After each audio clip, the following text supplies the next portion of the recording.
Macam mana kita nak daftar iSaraan KWSP secara online? Untuk buat pendaftaran, korang perlu log masuk ke akaun iAccount KWSP. Pada laman utama, korang boleh tekan butang daftar iSaraan ataupun korang boleh scroll ke bawah dan pilih daftar sekarang. iSaraan ialah insentif untuk individu yang bekerja sendiri.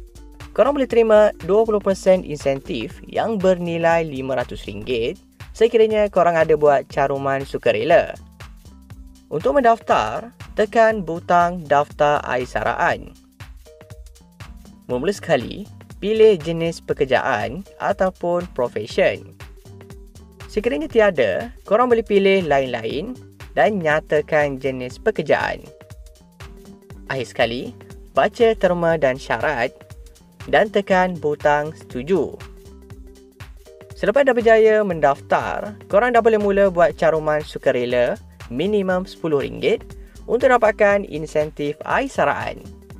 Okey, itu sahaja untuk video pada kali ini. Kalau korang nak dapatkan lebih banyak video berkaitan iSaraan ataupun KWSP, korang boleh komen dekat bawah. Bye-bye.